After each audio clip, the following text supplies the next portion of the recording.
All right, good afternoon, everyone. My name is John Coggin. I'm the Director of Advocacy here at the Rural Center, and I want to welcome you to our second in a series of advocacy webinars.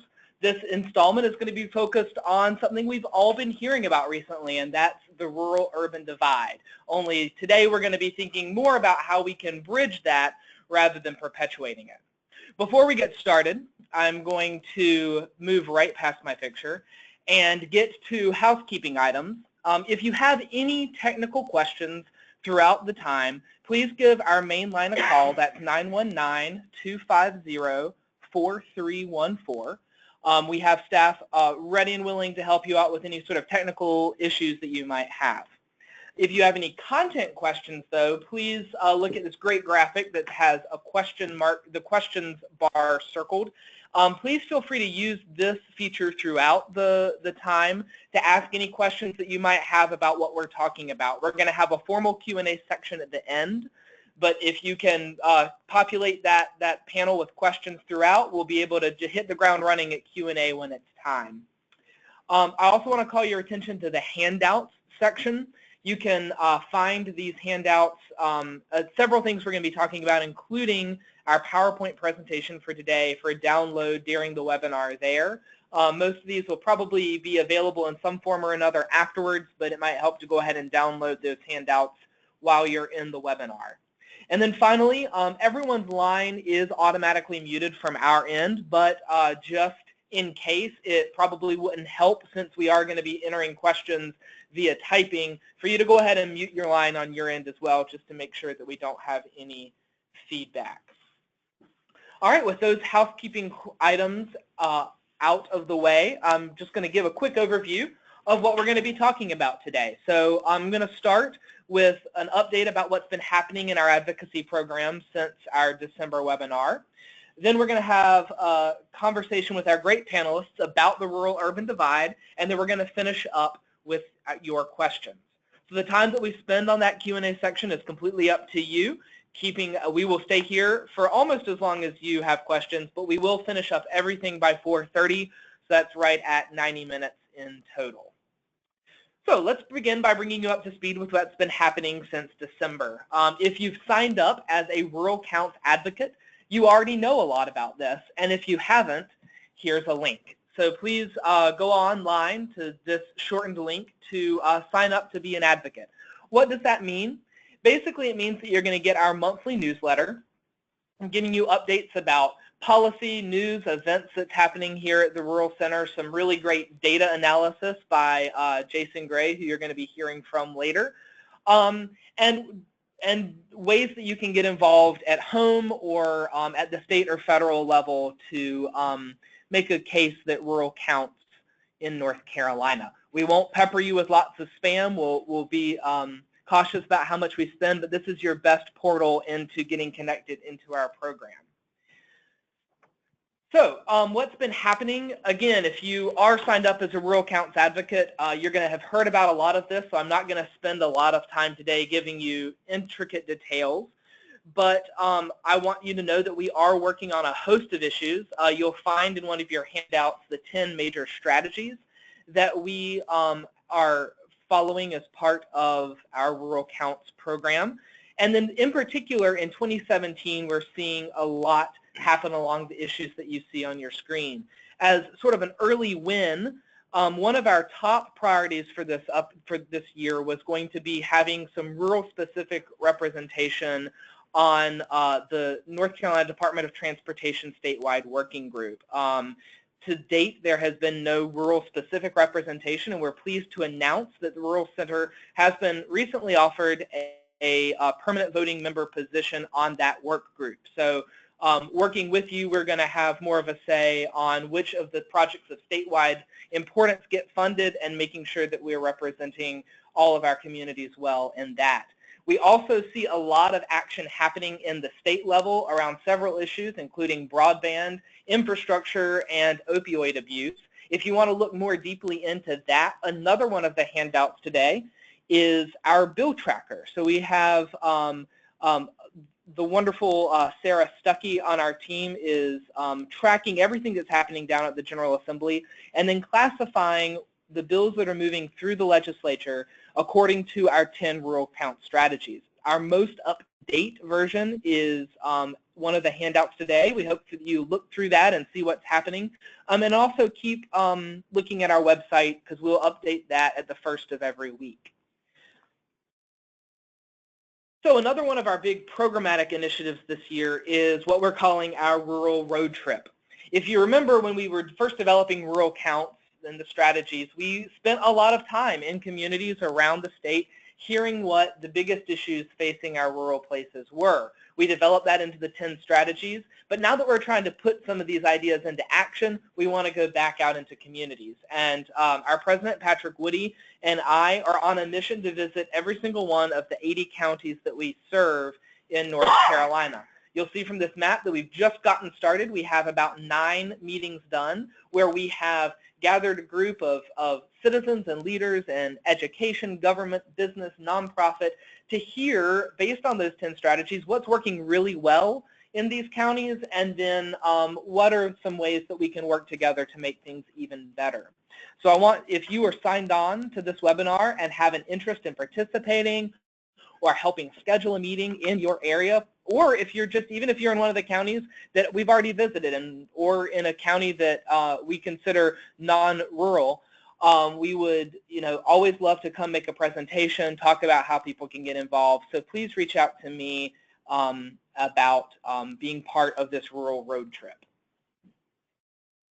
And finally, the biggest announcement is our last for this update, and that is that we have the first ever Rural Day coming up on May 9th.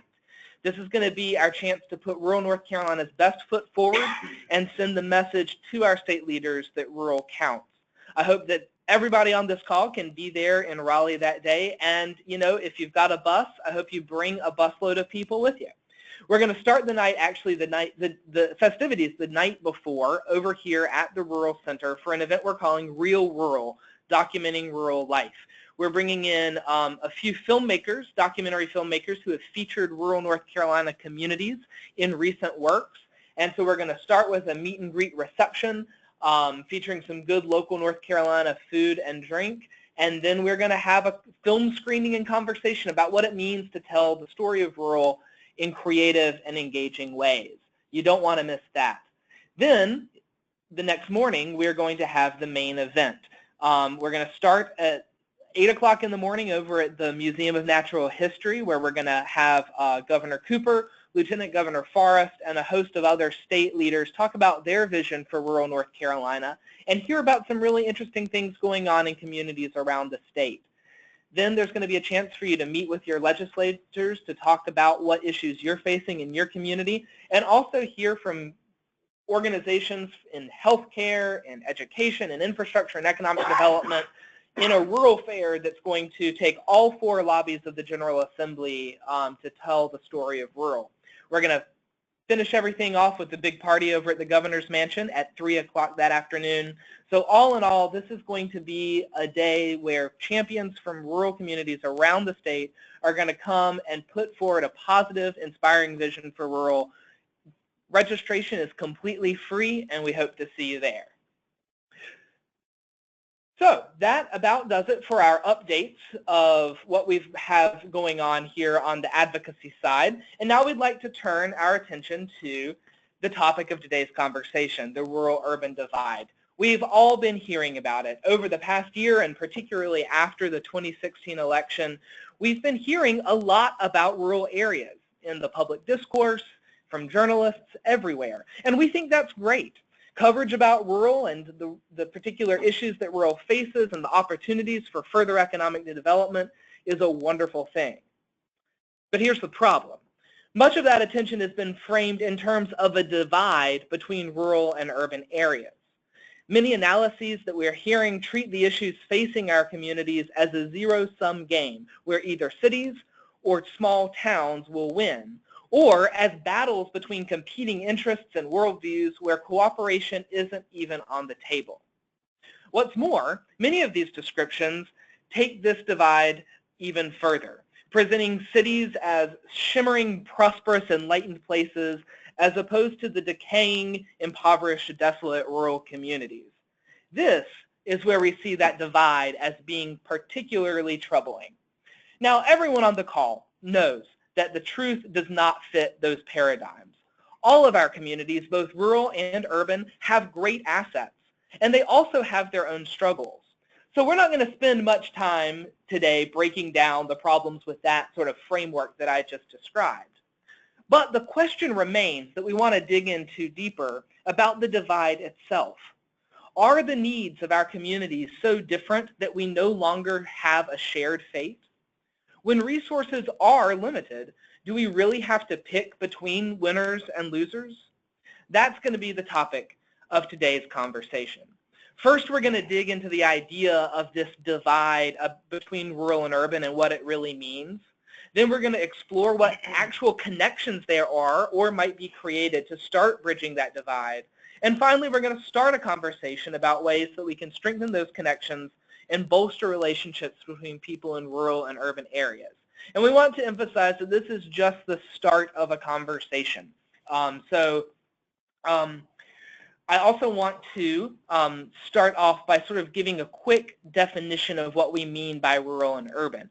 There are probably endless definitions for what rural is or what urban is, and we could actually probably have a whole entire webinar just on those different classification methods. But what the Rural Center has landed on is a definition based on population density. So of the 100 counties in North Carolina, we classify 80 as rural. And that means that they have a population density of 250 people or fewer per square mile. Next, we have an intermediate definition that we're calling regional city or suburban counties. And those are the counties that you see in blue on this map. They have between 250 and 750 per square mile. And then you have the 6 counties that we say form the urban core. And those are those with a density of over 750 people per square mile. Now today on the call, we might even be digging into that a little bit more and thinking about different ways of approaching that. But just before we got started, that's how I wanted to show you how we're thinking about a county level distinction of what is rural and what is urban. So without further ado, I'd like to bring on our panelists. We have a fantastic group of people here to talk with you today. We have got Jeff Michael, who is the director of the Urban Institute at UNC Charlotte. We have Natalie English, who is the new president and CEO who just joined the Wilmington Chamber of Commerce in time for beach season. And we have got Jason Gray, our esteemed senior fellow of research and policy, or as I call him, the expert of just about everything here at the Rural Center.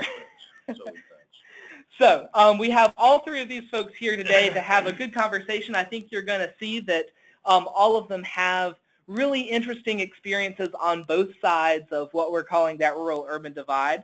And I'd like to get started by just having each person talk a little bit about what they're doing now, what their background is, and what their personal and professional experiences have been in rural and urban areas. So let's start with you, Natalie. Can you sort of give us an overview? Sure. So I'm very blessed to have been a lifelong North Carolinian.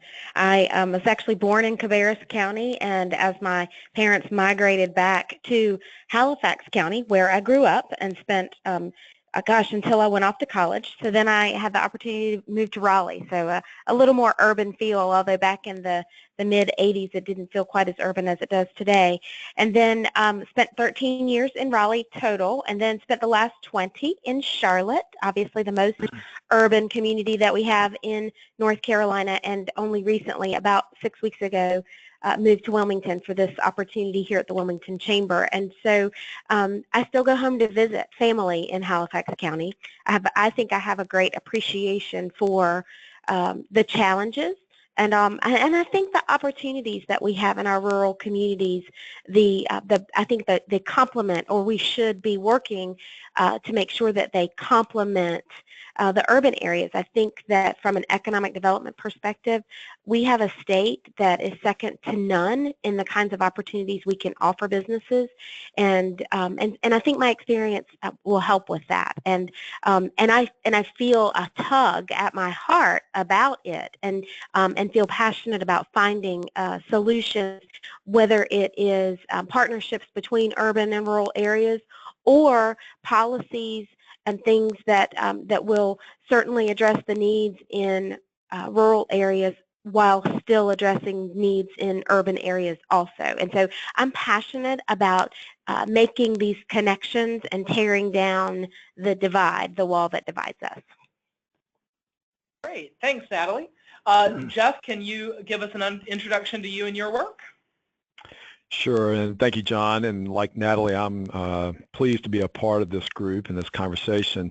And also like Natalie, I am a native North Carolinian as well, and grew up in what you would classify as one of the rural counties in Stanly County, between a little unincorporated area between the towns of Albemarle and Baden. My family goes back 200 years. They didn't venture very far from Montgomery and Stanly counties. But in my professional career, after going to Chapel Hill for graduate school, undergraduate, and law school, I had the opportunity to actually come back home and be engaged with some work that is still going strong there. Many people know of it today as the Central Park, North Carolina Initiative.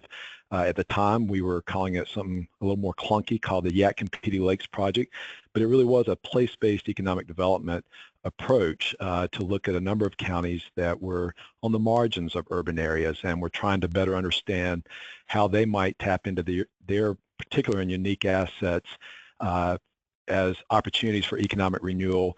At the time, people recognized some of the structural transitions that were taking place in the manufacturing sector, and that region needed to begin to think of alternative approaches to economic success. For the last 14 years, I've been fortunate, though, to be here at the Urban Institute, which is an applied research center at UNC Charlotte. And don't be fooled by the name. Even though we are called the Urban Institute, we have always been interested in and doing work in the greater Charlotte region, which includes counties such as Anson County and Cleveland County and Stanly County, and in particular the intersection, the connections between those communities and the urban core. And then to bring it full circle, as we've all been talking about, the interest in this topic, we were recently awarded a grant from the Duke Endowment to go even deeper into this question, and we're really just now beginning that project. It's going to be a 2-year project to look at the connections between Charlotte and surrounding rural areas. So if we were to have a follow-up to this in about a year or two, hopefully we would have a lot of learnings to share from that.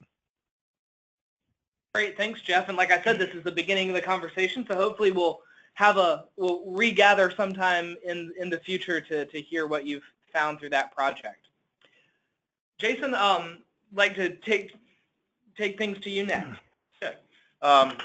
Good afternoon, everybody. It's a great pleasure to be here. This is a topic that's near and dear to my heart, and it's one that's been on my mind for many years. In the early 2000s, while I was at the Southern Rural Development Initiative, we partnered with a national community development network to do some work on behalf of the Annie E. Casey Foundation to look at rural-urban commonalities between low-wealth inner-city neighborhoods and low-wealth rural neighborhoods around the country. And we sort of mashed up the two geographies and called it Reuben, which is what you get when you combine rural with urban. And it really, the staff at the Annie E. Casey Foundation found it helpful for framing their strategic investments around child welfare and child well-being. In the late 2000s, I was part of a team of folks working in California with support from the California Endowment to sort of tease out what the rural-urban connections looked like at that time, and particularly from a California framework. And this really focused on water resources, on issues of home ownership and folks having to commute long distances. And so this has been an issue that's percolated or composted, to be a better phrase, composted in my mind for some years. And it's good that this is now coming to the fore that it needs to be. So one of the things that we've done here at the World Center to think this through is historically, how does that go down there? Historically, the rural-urban connection in North Carolina was pretty strong because most of the folks who lived in the state grew up in the state. They may have grown up in a rural area, and then maybe they went off to college and they took a job in Charlotte, or they went to Raleigh, or they went to Greensboro. So there was that lateral family connection between the country cousins and the city cousins. And Jeff and Natalie are really perfect examples of this. They grew up rural. They understand rural. They're living in the cities, but they have that family connection still, that family affinity, and above all, that family, that context for rural that comes from those family connections. So this map, this is not a map of chicken pox across the state. It's recent American Community Survey data from the 2011-2015 series from the Census Bureau. And what we're tracking here is the data on the percentages of people in each county, estimating whether they were born in the state of North Carolina or out of the state of North Carolina. Now, much of the state has experienced significant population growth over the years. A lot of that's been concentrated in our urban communities and in some of our growing retirement communities. And I think we crossed a sort of a watershed year in the 2000s that we now have the majority of people in the state who were born out of state. And this shows up in the county data. You can see, for example, in here in Mecklenburg County, some 58% of the population in Mecklenburg County was born outside of the state of North Carolina. Now, this would be naturally to be exceptionally high in Mecklenburg because it sits on the state line, and those South Carolina counties are in fact part of the Charlotte metro region, and they don't, folks on either side of the state line really don't pay much attention to that state line. It is a metropolitan region. But likewise, here in Wake County, where we're coming from here today, at least for those of us here in the center, 56% of the state's population, of the county's population, was born out of state. In most of our rural areas, that percentage is in the high teens to mid-20s. But in counties that have had a lot of retirement growth, for example, down here in Brunswick County, a little over half. It shows up in military-driven counties like Onslow County, and out here in the far west, where there's a very strong retirement population growth, largely, again, retirees. Clay County, very high percentage of folks there. So I just wanted to show this to suggest that historic family ties connection has been dissipated a good bit. And that growth of population from out of state, folks bringing new ideas, folks who have different experiences, contributes a great deal to the state, but it attenuates that rural-urban connection we have. So that's just sort of a starting place to think about that. And with that, I'll turn it back over to John. Thanks, Jason. So, when we look at something like this, we see how demographic changes are maybe eroding some of the personal connections that we've had over the years between rural and urban areas in North Carolina. But I'm curious to hear from our panelists, what are some of the ways that they think that we might actually be connected? So is the rural-urban divide precariously connected like a rope bridge over that deep chasm we see there? Or might there be some stronger connections? What might be some issues or some systems that might actually connect rural and urban more than we think? Jeff, do you have anything to add to that? Sure, and before I do, I want to emphasize the importance of what Jason just described, because I really think if we want to get beyond the use of the term divide, I think we still have to acknowledge, though, that there is, maybe a better word, a disconnect. And a big part of that disconnect of understanding, I believe, is the transition from this historical context of having those cultural ties and in many ways family ties between the urban areas and the rural areas that at least gave us a shared understanding and even a shared vision for what we wanted as a state. And that's been lost in many ways with the growth of people here, living here who did not grow up in North Carolina. As Jason said, those newcomers have brought an incredible amount of talent and innovation, and we welcome it. But it has made it more challenging for us as we begin to look for those kind of shared areas where we should be working together, where we are in it together. And so I'll use that as a transition to answer your question.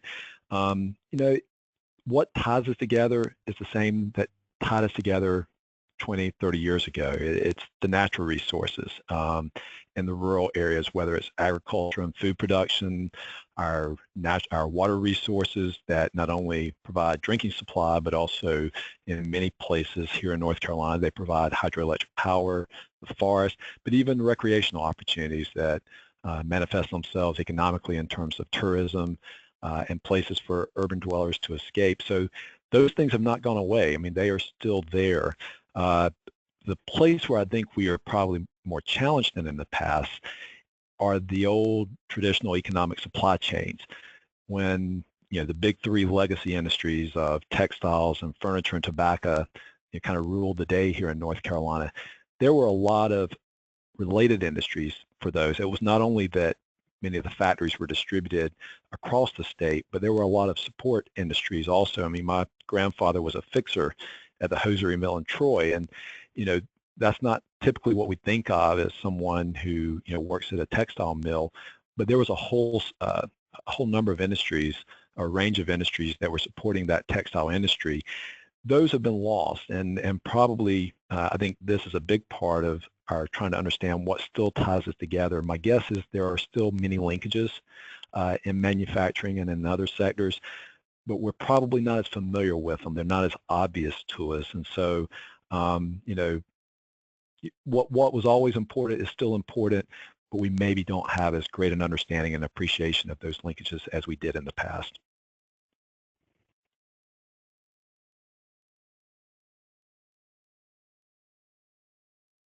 Thanks. I mean, and so some of those are, increasingly not as obvious, right? So, I mean, a very obvious one might be the grocery store, where we don't necessarily know where that food comes from, even though we're connected every day and in a really intimate and important way to the sources of those foods from local growers and producers. And sometimes it means highlighting them better. Natalie, do you have any other ways that you think that we're connected that might go unnoticed sometimes?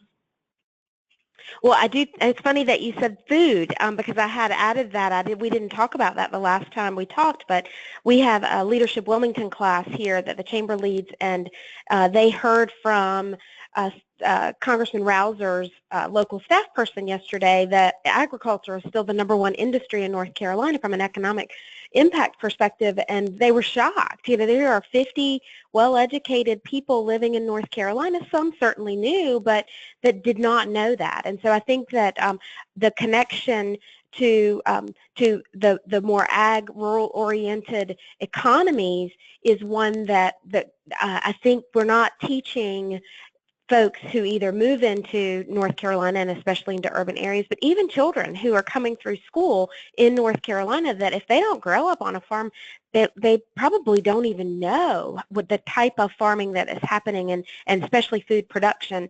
And that food production then, we grow it in rural areas for the most part, and then in the suburban and even urban areas, there are some food production facilities. So I think in almost every type of industry, you could point to a company, whether it's a headquarters or sales office in an urban area, and you can connect it to a manufacturing facility in a less urban area. And I've said for a long time now, as I've advocated on transportation issues and infrastructure needs across our state, and planning issues and policies, that we're all different, and we all want to live in a different way.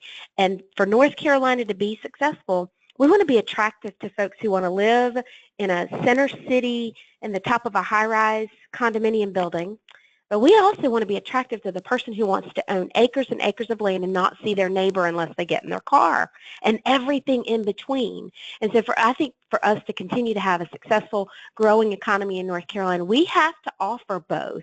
And then we have to invest in the infrastructure that connects the two, literal connections, so that those less obvious connections are more obvious, I guess, to folks.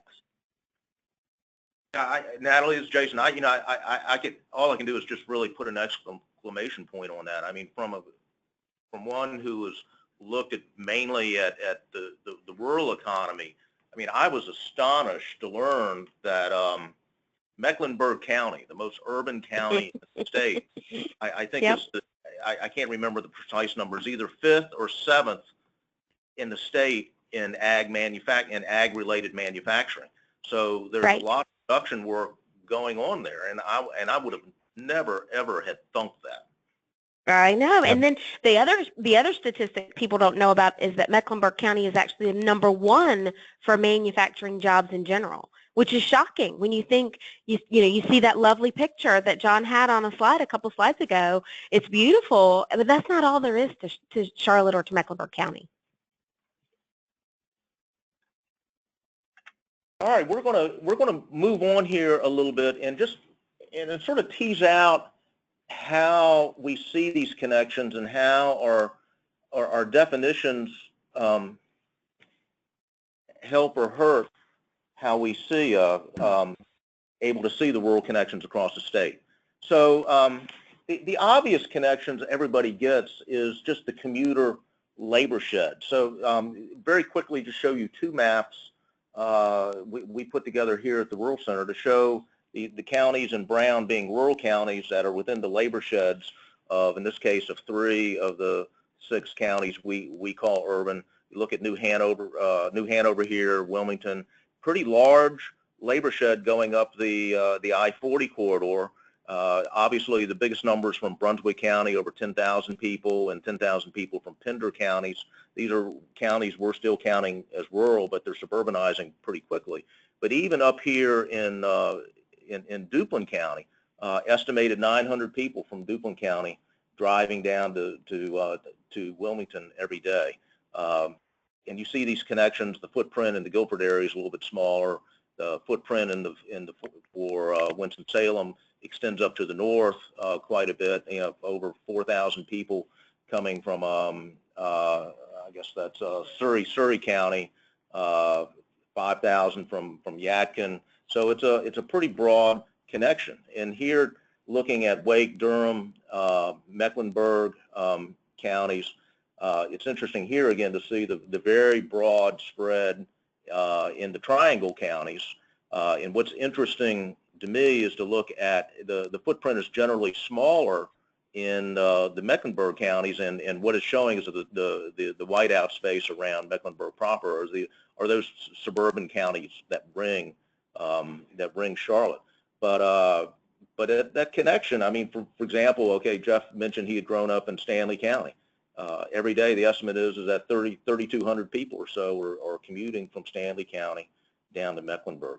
And this is the tip of the iceberg of the connections. And this is why the project Jeff mentioned, it's just getting started with the support of the Duke Endowment, is so important. We understand the labor shed connection. That's the easy part of it. But the supply chains and the buying transfers, retail shopping, I think once we get beneath the surface, most of the iceberg is below the surface of the water that you cannot see. And this is why we have made the case that in North Carolina in particular, because of our economic geography, the rural-urban connection is particularly small. So you had seen earlier, this is how we define rural here at the Rural Center. It's as John said, it's there's a lot of different definitions out there. I've taken to saying that it's almost a theological issue that one could quibble over darkly and mutter about. But we defined rural at the county level because labor data is most available, unemployment data, occupational data, which is sort of the stock and trade data that we deal with, is most available at the county level. But even this map sort of gives a, not sort of, it does. It gives a false impression about rural and urban in North Carolina. So if you take our definition of rurality and the other definitions we use for our county definitions, and you push those down to the census tract level, the state looks very different.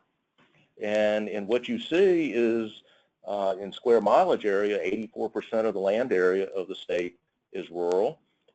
You can clearly see the crescent from the Charlotte metro region going up to the Triad and then coming over to the triangle of urban core census tracts and populations, and this is where our population concentration is. But what's interesting to me is, again, to look at the Charlotte area.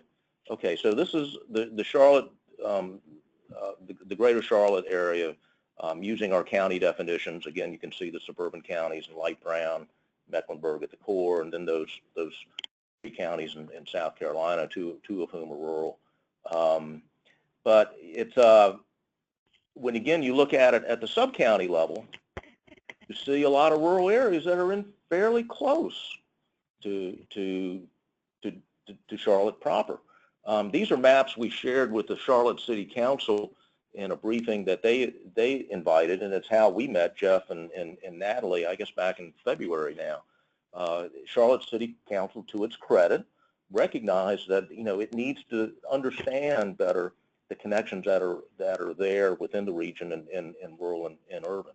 So even in Lincoln County, even a little bit in Gaston County, a little bit in Cabarrus, and a whole lot in Union County, one of the fastest growing counties in the country, you see a lot of rural landscape still. So we don't define these counties as rural, but they have legitimate rural areas in them, and what happens to that rural landscape that's working farms, that has recreational potential is still a very important issue.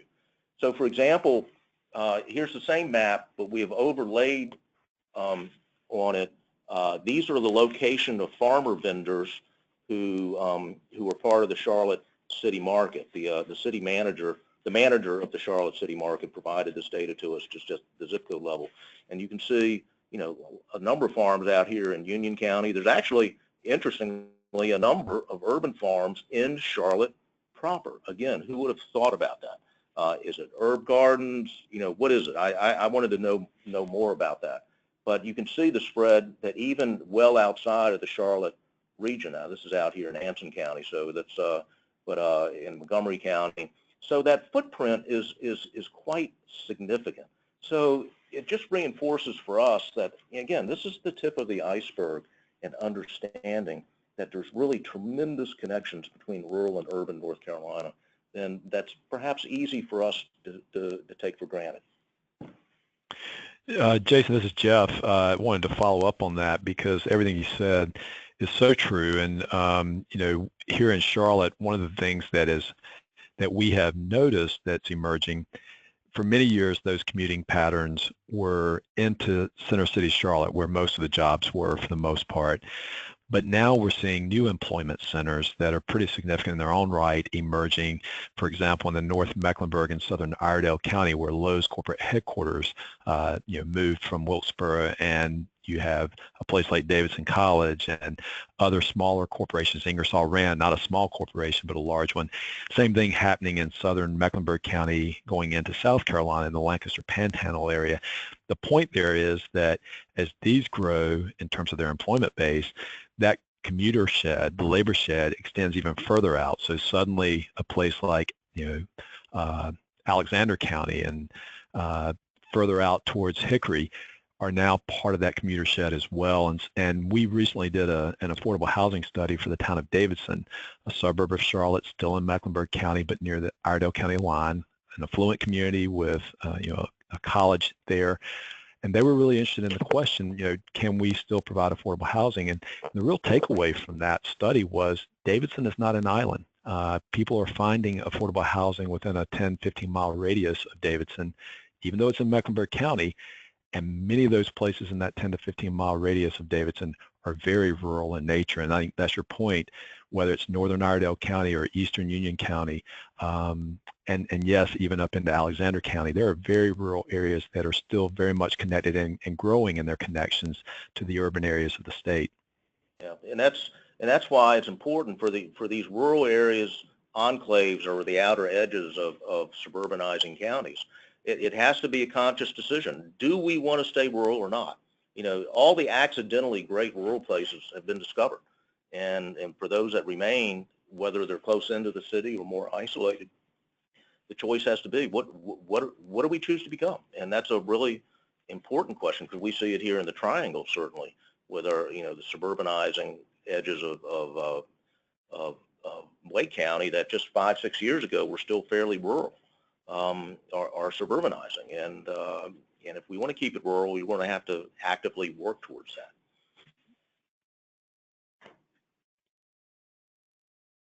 Yeah, and just one more sort of insight on that with the affordable housing piece, Jeff. I think it's fascinating that you're thinking about, you know, affordable housing for people getting to Davidson to escape the very center of that urban hub. You know, in the few counties that we've been to on our rural road trip that I was talking about earlier, you know, we've been in the Winston-Salem vicinity, and the communities there are wrestling with, okay, for people who are wanting to drive a little bit further, who are wanting that more of a rural place to call home, how do we build the right sort of housing to attract those people? And those people are going to look different than the people wanting to go to Davidson, and yet the affordable housing question remains, which is also a huge topic of conversation in urban areas. So what sort of conversations could emerge around affordable housing that help all these different types of communities think, who do they want to be, what do they want to grow into, and then how do they build the living spaces to make that happen? Yeah, and I think, you know, this question creates many opportunities for communities, and it comes down to this question of place and authenticity of place, because as we move into a period when we all hear so much about the millennial generation, and they're certainly not monolithic in their outlook, but you know, the conventional wisdom has been that many of them are going to urban places, and yet we've been looking at that question and asking, as many people have who follow demographic trends, as they enter into the period of their lives where they're beginning families and having children, are they still going to want to live in these urban cores? And most people believe that some will, if there are housing options that are family friendly in the urban cores, but many of them are going to continue to look outward. And where are they going to go? I think, and I think many other people believe as well, that they're going to be looking for places that are affordable, but that are also authentic places, and that's a real opportunity for so many of our rural communities. I look at the Triad area, and really kind of a transition, not Triad, but Triangle area, and transition area between the Triad and Triangle, and that is the Hall River corridor, where you see a lot of interesting activity taking place, where people who are trying to escape perhaps more higher priced housing in the Triangle and the Chapel Hill and Durham area, but also looking for the natural resources, the quality of life that many of these millennials are looking for, and they're rediscovering some of those little towns along the Hall River that were formerly textile towns, still surrounded by incredible agricultural and rural areas. And I think we're going to see more of that happening in places like Gaston County and Cleveland County here in the Charlotte region, and my guess is you'll see the same down east. I mean, certainly we talked about the local foods movement. That's making many people discover some of these rural communities. I think what Vivian Howard has done down there in Kinston, you know, is amazing around local food. So I come back to this question of place-based economic development as something that many of our rural communities have a real opportunity to tap into. Thanks, Jeff. And speaking of out east, Natalie, do you have any examples, like Jeff's been talking about promising practices, or if not necessarily practices, principles that could help us as we start thinking about these bridges between rural and urban areas? Sure, and I'd love to start with one from the Charlotte region that I had the privilege of managing, and that was a partnership. All of the chambers of commerce in the Charlotte Regional Partnerships footprint. We came together on a quarterly basis. We started in the late 90s with, and we contracted with our Council of Governments in the area to provide a survey, if you will, of the regionally significant transportation infrastructure needs for the whole region to be successful. And so there were projects then that allowed us, and we all agreed that connecting to each other, but then also allowing commerce to, and citizens for that matter, to get around and through our region as well as they needed to, and that if we worked together, that we would be more successful. And I give that group a lot of credit for advocating together on projects that weren't specifically in their own backyards. And so, for example, the completion of I-485, which was, 28 years in the making, Jeff, I think. And so Yep. That group together, and we're talking about people from Cleveland County, Gaston County, and Cabarrus County joining Mecklenburg County folks in advocating for the completion. And I just named those 3 counties, but everybody in the region was advocating for the completion. When we discovered how dangerous the Yadkin River Bridge was, that group stood up loud and proud and argued and advocated for a replacement bridge there. And who even remembers what the old one feels like to drive across anymore? And then as I've come to Wilmington, I found that, and I'm so excited, in fact, one of the reasons why I was willing to come is a real willingness to work with our counties, our partners outside the New Hanover County lines, and they had already begun work to create a regional economic development marketing plan. Because as I was saying earlier, there are assets in each of our counties that are valuable to some type of business, but we have to tell the world that they're here. And so if we stayed inside New Hanover County and only advocated for the kinds of businesses that literally fit physically in our county, at some point we'd run out of opportunity. But what we're doing is developing this, it's called Choose Cape Fear. I'd encourage you to go to choosecapefear.com and learn more about our 4-county region, Brunswick, Pender, New Hanover, and Columbus. We've all gone in together to create this campaign, and certainly we had the catalyst of the Wells Fargo Golf Tournament coming to Wilmington next month. That was just our catalyst, and so 14 different economic development organizations, and you guys know how secretive economic development organizations are. We don't like to tell each other what we're up to because we perceive this competition, right? These guys and gals have all said, they've taken off the competition hat and said, this is for the greater good, and it's actually going to make me as an individual more competitive with my true competitors, who aren't the folks across the county line. They're the folks across the country, right? So we're not competing with Brunswick County for jobs, but we and Brunswick County are competing with communities in Arizona or New Mexico. And so I think it's when you come together and you have that for the greater good, and the recognition that all of those physical connections between us and the desires that people have to live and to work differently and to make commuting decisions based on those desires, that when we come together and look at it from a holistic perspective, I think we'll be better at building on the connections, the natural connections, and then creating stronger infrastructure connections.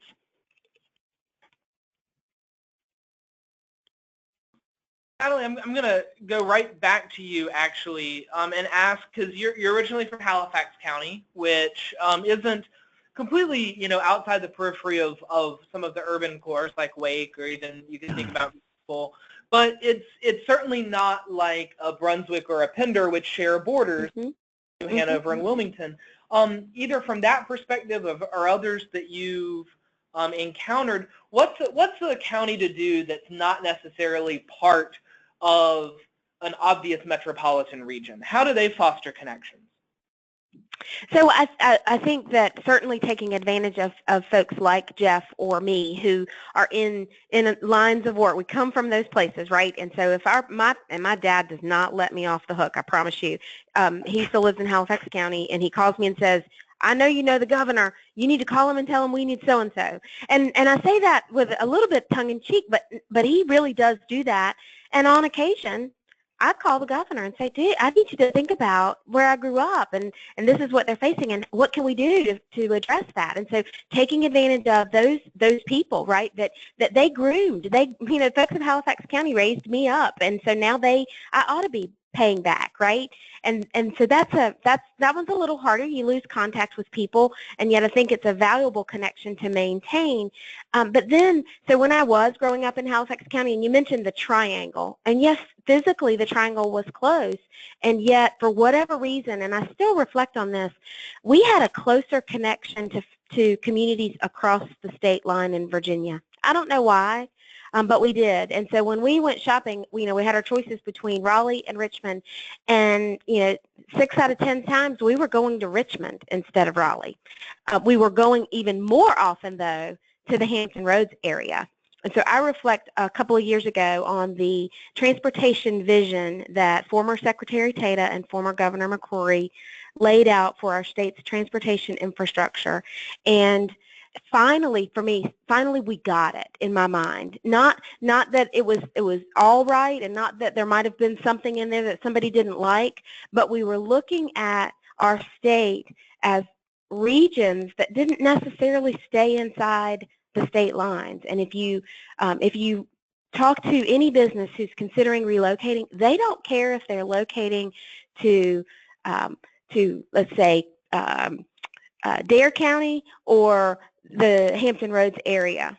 They're moving to the Hampton Roads area, and that's what they say. They don't even think about state lines. There's a company in Gaston County that on their website it says location Charlotte, North Carolina, and so economies don't know jurisdictions. And so if those of us who live in these, they're manufactured lines, right? And they're not even real lines. They're lines on a map. They're not lines on the ground. And so I think that as those of us from rural areas, and my family's still there, and I encourage them to think not about how do I fix life inside Halifax County, but how do I connect to communities outside, even if it's 2 counties away. You showed the map earlier. You guys showed the map earlier of Duplin County. I was surprised when I got here to learn of the commuting patterns into New Hanover from Duplin County. And that's almost 4 counties away from us. And so finding those natural opportunities and investing in the transportation infrastructure that makes it easier for folks to live in a community like Duplin County or Halifax County and make the trek to somewhere inside the state of North Carolina, or maybe even somewhere outside the state of North Carolina.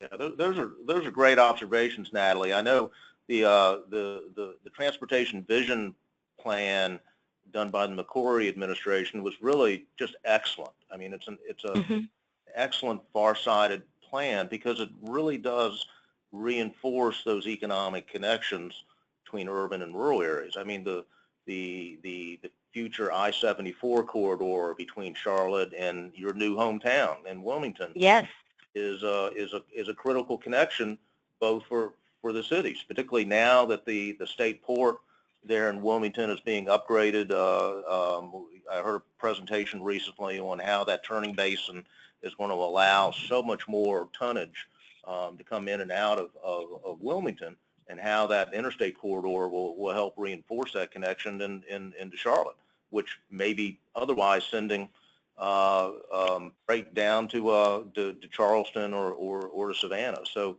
the transportation question is an important one. It's a devilishly difficult formula to figure out about how that money gets distributed, but it's a common ground where we need to work to increase the pie for our transportation investments across the state. Mm-hmm.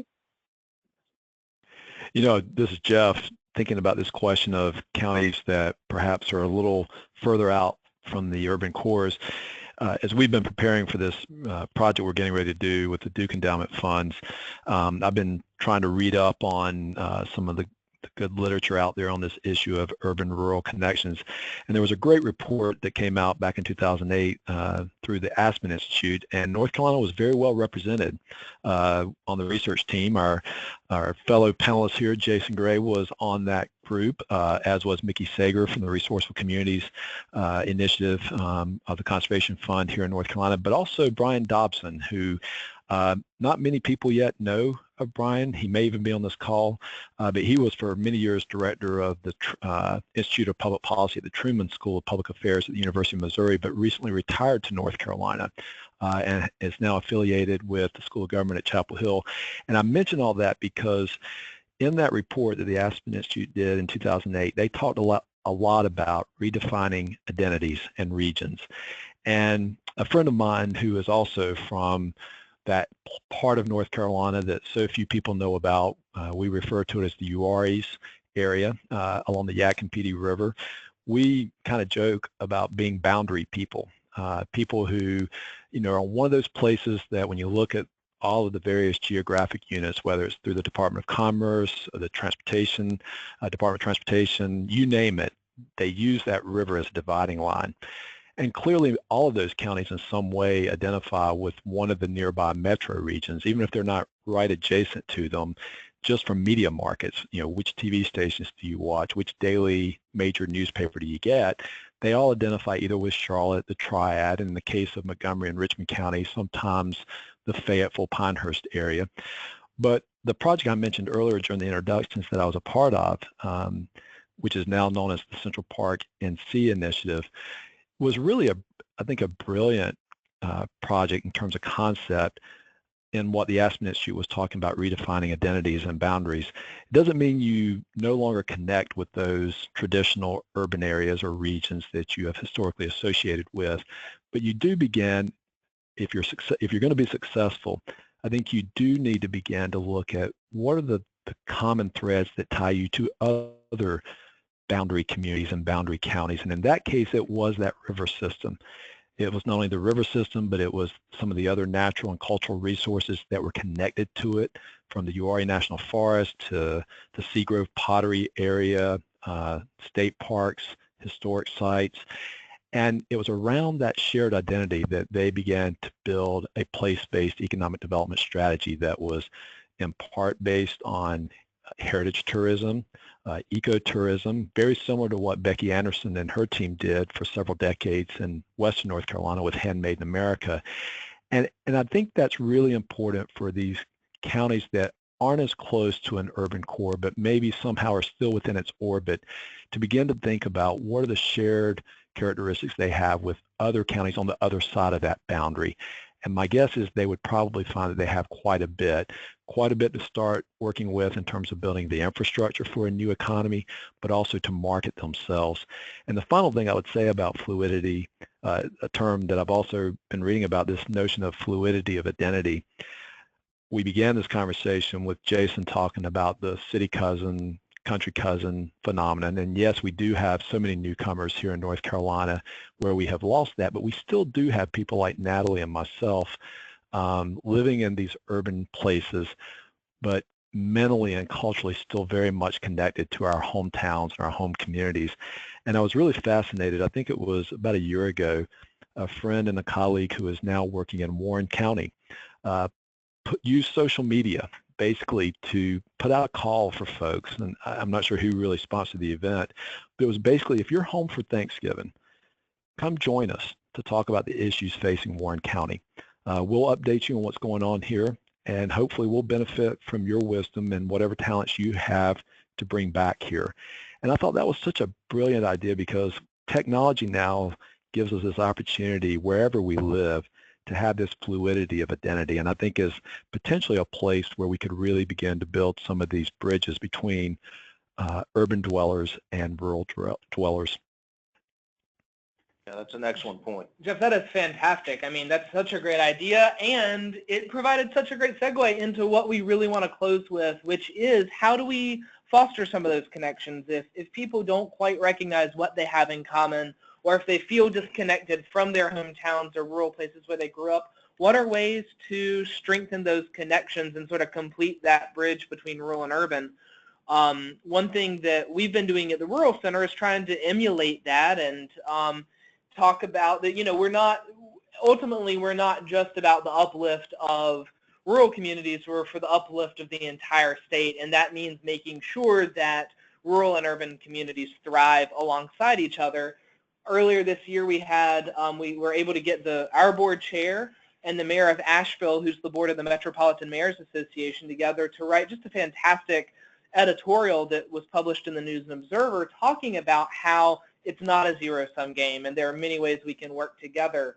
What would, Jeff and Natalie, what would some other suggestions you have be to get rural and urban people in the same room together, or at least talking to each other in more productive ways to flesh out those sort of relationships that are needed for connections to thrive?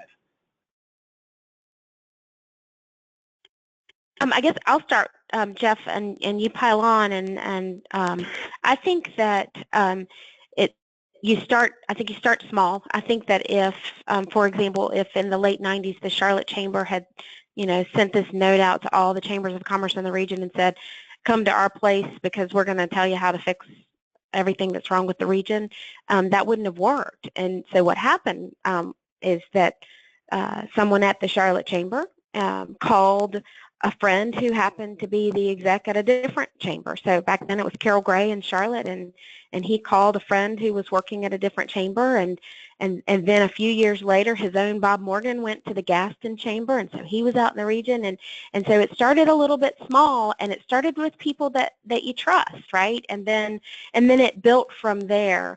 And I think if that call to come together comes from the urban community alongside a trusted person in the rural community, and clearly I keep talking about chambers of commerce because they're in my blood and that's where I am. It doesn't have to be.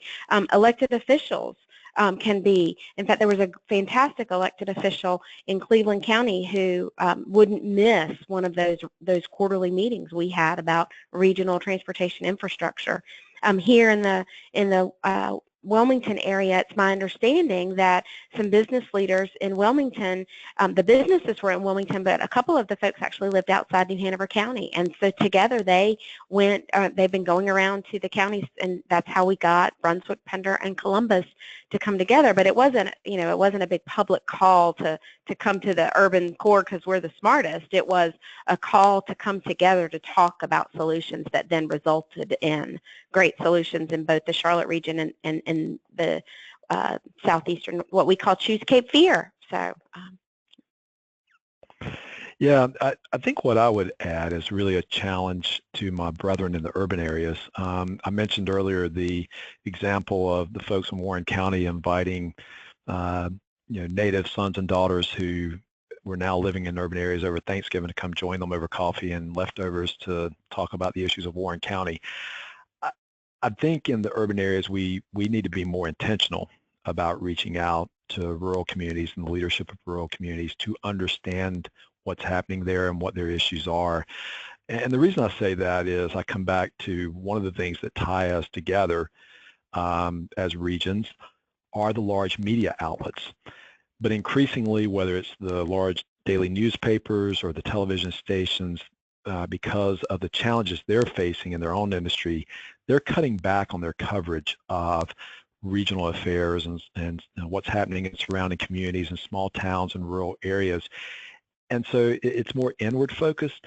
And many of the people in the rural areas, because that is where they get their news and their media, they know more about what's happening in Charlotte and Raleigh than we know what's happening in their communities. And so I don't know exactly what that looks like, but we need to start creating opportunities for that kind of dialogue to take place that demonstrates a genuine and authentic interest in what's happening in rural North Carolina.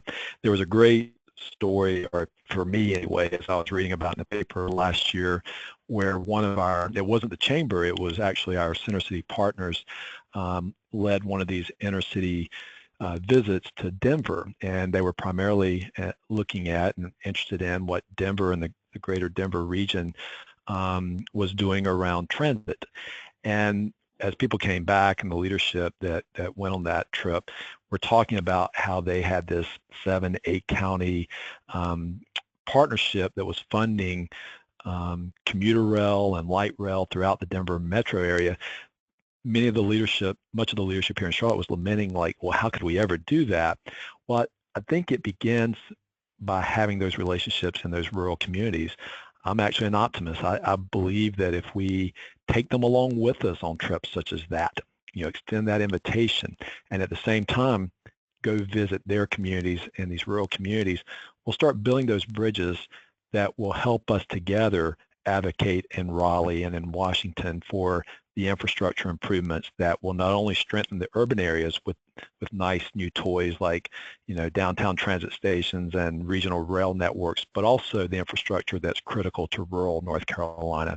I go back to what we began with Jason, talking about the old urban and country cousins. There we did understand we were going back and forth on weekends, to visit family, and we kind of knew those things, and that's been lost, and we've got to be more intentional about it. Jeff, I can't agree more with the focus on intentionality. The media coverage, whether it's in state and particularly the national media. I mean, it's urban focused. The social media makes it easy to get into polarization, and frankly, there's a lot of stereotyping on both sides.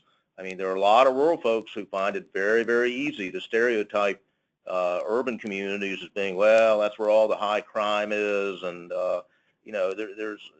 it's an interesting workshop topic to get rural and urban people in the same room and start talking about each other's stereotypes that they think of when the word urban comes up or the word rural comes up. So we just have to be very conscious of it and be very intentional about how do we foster these conversations that grow with the familiarity of people knowing one another and knowing that this is not somebody other, it's somebody really similar to ourselves, and we have different contexts, we have different conditions, but there's our mantra here is that there's far more that unites us than divides us, and that the Rural Center recognizes we need rural North Carolina needs urban allies, and I think on many issues of quality of life, urban communities need a lot of rural allies. So there's commonalities in connections that we can build on. So this conversation is a good starting point for how we think out loud about that.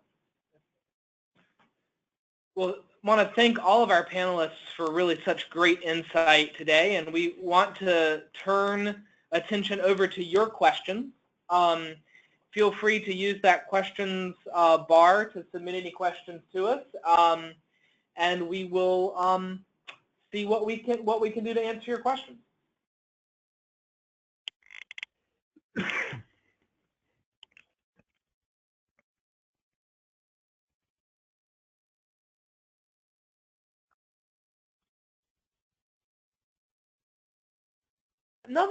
One question that is stemming from a question that came through a bit earlier that was about the map of the city and country cousins is, we were talking a lot about the net in-migration to North Carolina, and so we've talked a lot about how people used to know each other based on family ties within rural and urban communities.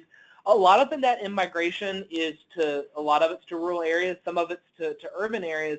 How do we do a better job of communicating to our new neighbors, wherever they may be coming from, about the value of the diverse communities in our state? Yeah. I wish I had a good answer on that. Yeah, I joke living where I do here in Mecklenburg County that I can go to a dinner party and I often feel like an exotic creature in my native land because I'll be one of the few people who's a native North Carolinian. I don't know the answer to that. I do believe, and maybe this is one of those areas that presents an economic opportunity for rural communities, but we are blessed here in North Carolina with these incredible natural resources on the coast and in the western part of the state with the North Carolina mountains that on a weekly basis attracts many urban dwellers to take advantage of those resources, whether it's the beaches on the coast or the great trails and recreational amenities in western North Carolina. With the exception of a few places such as the Central Park NC area, the North Carolina Zoo and others, in the more central parts of the state, and by that I mean from the foothills over to the coastal parts of the coastal plain, we are not perhaps doing as good a job of creating opportunities and an understanding of what's there for weekend getaways. Now, I'm sort of framing this in the context of tourism and recreation, but I do think the more people in these urban areas can not just be passing through these areas, but have a reason to go there as a destination, not only will it create an economic opportunity for those communities, but it also, by people being there, immersed in that culture, they begin to understand it better. And so what does that mean from a policy perspective? I think it means for those of us who live in urban areas, working with our rural counterparts in Raleigh, look for opportunities to invest in these rural communities in recreational amenities or other things that help them become destination centers. And I think if we were to start that in a more meaningful way, it would just continue to snowball in terms of connections and relationships. I think other metropolitan regions have done perhaps a better job of that. There's the whole New England culture that's connected with Boston, where people on weekends are getting out there in the rural countryside of New England. You could look at the same thing happening in Sacramento and Northern California, where you may be an urban dweller, but you still feel a connection to some of those rural communities around it. It's part of your metro identity. And so maybe that's one place. I'm sure there are other ways through leadership programs that we have that can do a better job of getting people together, but I'd be interested to hear what Natalie has to say on that as well. So the thing that comes to my mind, and Jeff, you actually shared it as the example from Warren County. I think I follow a lot of the folks who are on social media here in Wilmington, and I still follow a lot of folks in the Charlotte region. I'm not sure I've been so good about connecting to even my home community, and so finding out who. But other than on Facebook and high school friends, and so I think, and I use my Facebook. I'm telling all my friends, whoever's a friend of mine on Facebook, they're gagging with all of the positive things I'm sharing about Wilmington, and it's a no-brainer for me because I'm in the business of selling a community, right? But I think if we help educate our rural communities, that they should be doing the same thing. There are things that are attractive in every county in this state, and so if all of us were to participate in that kind of selling our community as a part of selling our state, I think that would potentially create more awareness. Yeah, I think one of the things that again, it's a common bond between rural and urban communities and how we present the state and how we sell the state is to always highlight those policies and practices, whether they're at the local level or the state level, that accentuate authenticity. We crave authenticity, whether it's in an old neighborhood in Wilmington, or a rural small town like West Jefferson or Morganton that's doing a lot of work to really create livable, walkable, distinctive places. I think we as a nation, because we are increasingly living in metropolitan areas, we are homogenizing in terms of culture, we're homogenizing in a whole bunch of ways, that we gravitate towards places and development patterns that accentuate that authenticity. And perhaps one of the great rural-urban connections is to connect authenticity to authenticity. For example, just 2 miles here from the rural center, you can go down Pool Road, and there's a bike path, the Neuse River Trail bike path that runs, probably 12 miles down the Neuse River, and you get just a couple miles down that trail, and you're in rural North Carolina, and that's a great asset to connect that rural area. It will take you right into downtown Raleigh for great restaurants or brew pubs, and I know biker friends who do that regularly. So how do we connect authenticity to authenticity? I think that's one of our great challenges and opportunities. You and Jeff have both, this is Natalie again, you and Jeff have both mentioned rivers as transportation corridors. They can also be a transportation block. And I'm now living in the second city where there's a river preventing, in some cases, folks from getting across to, from whether it's from the urban core in Charlotte and Wilmington and getting across to Gaston or Brunswick County, or whether it's in Brunswick County and Gaston County, getting over to the urban center for jobs. So I think as we're thinking about infrastructure, yes, thinking about our rivers as points of access between communities up or down river, but also remembering that they can be a hindrance for folks to access opportunity in other places, whether it's recreational opportunity or economic opportunity. Great point, Natalie. We've got a lot of questions coming in now. Thank you for submitting. One that I think is very important is, are there any specific policies or legislation that rural and urban areas might be able to work on together? I have some thoughts on that myself, but I'm curious if Jeff or Natalie have anything that comes to mind first. Natalie's worked a lot more on the policy end than I have, so I'm going to defer to her on this one. And I'm still trying to figure out what that is. To date, I think every policy quote solution, and I am putting air quotes around that word solution, is about taking from one and giving to the other. And we spent years with a transportation funding policy and formula that allowed us to pave a lot of roads in a lot of parts of North Carolina, and hopefully has brought some increased economic investment, right, to those areas. And during that time, we weren't paying as much attention to how quickly some of our urban centers were growing, and we weren't investing in transportation infrastructure as much. So we work on some policy changes and develop under the McCrory administration a policy for that distribution that at the end of the day took away from some of the urban area or the rural areas in the state, and so now the talk of fixing that just flops it. And so we continue to have this conversation about just moving the money back and forth, and so I wish I had the silver bullet. I think that the silver bullet that will come from these conversations we all are talking about, how do we have those conversations. It certainly is looking at urban, suburban, and rural communities as they are, which is very different, and figuring out how to adopt policies that encourage economic growth in all three without negatively impacting the economic growth in any of them. So it's different policies for different areas.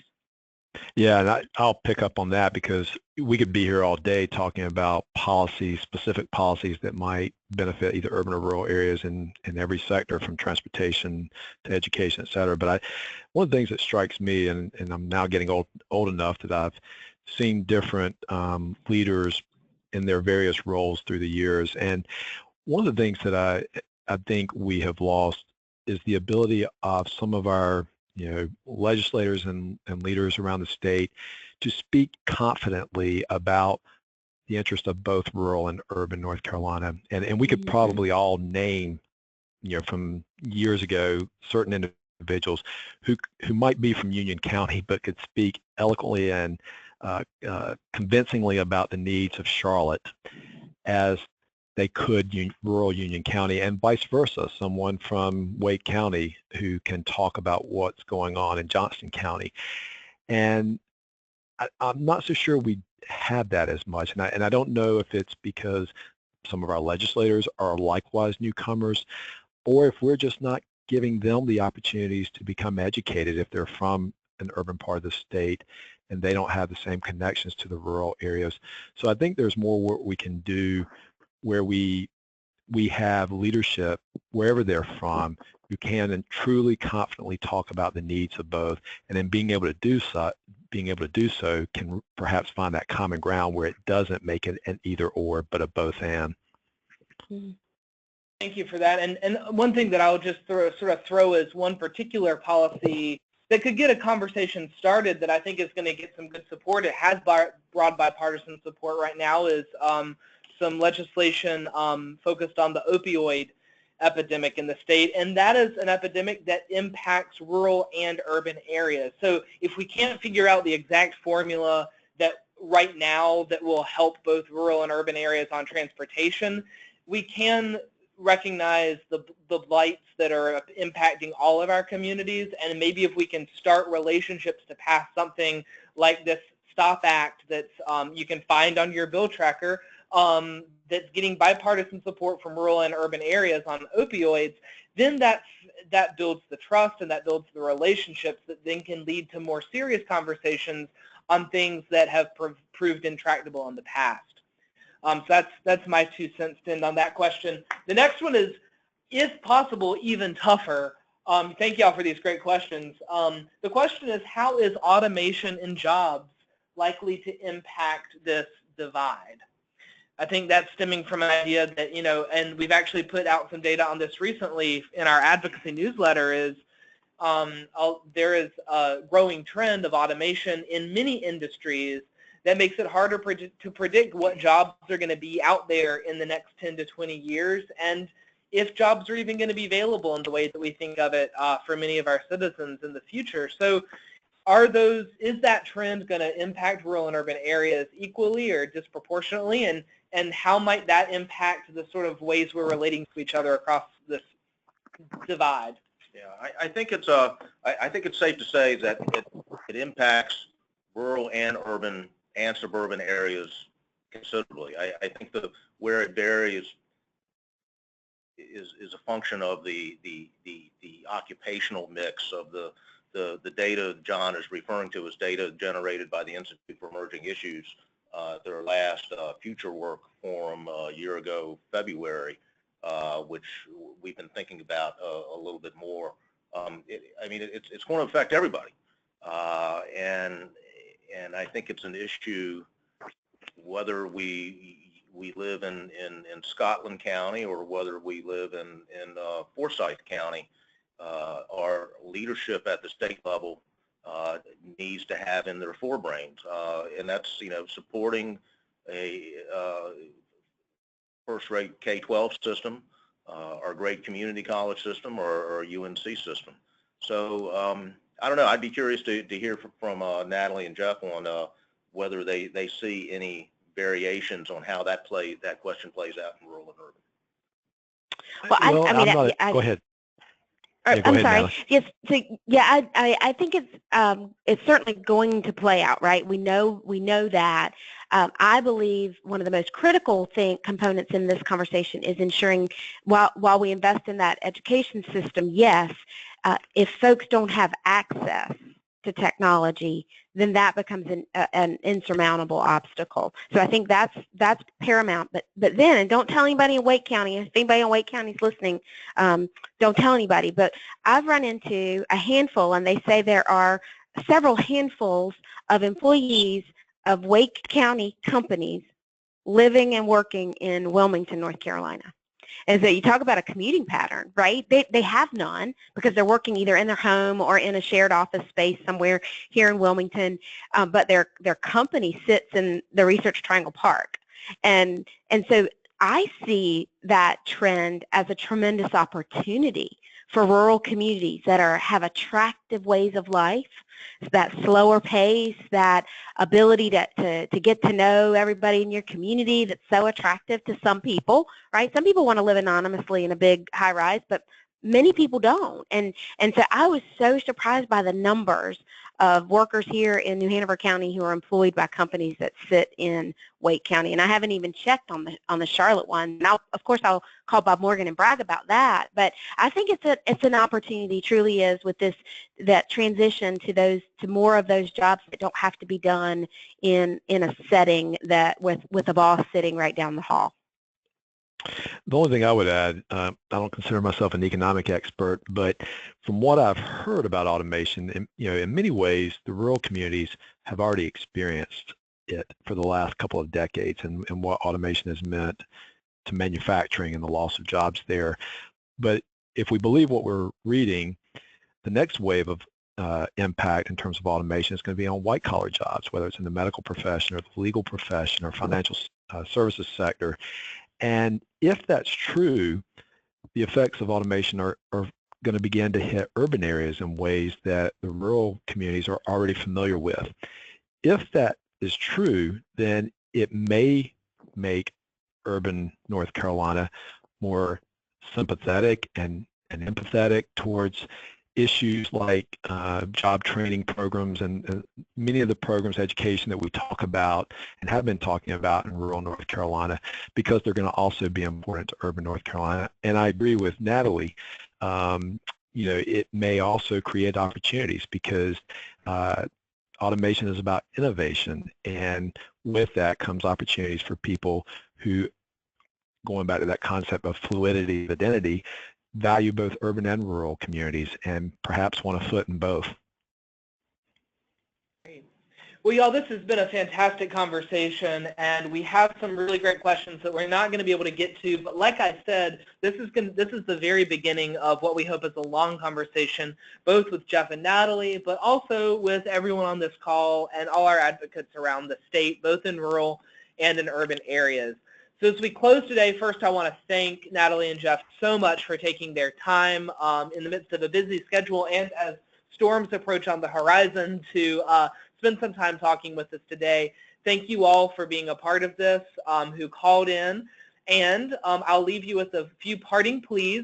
We need your help to make this program a success, to build these relationships, to advocate for policies that are going to help lift us all up. So again, we hope you'll endorse the Rural Counts and sign up as an advocate.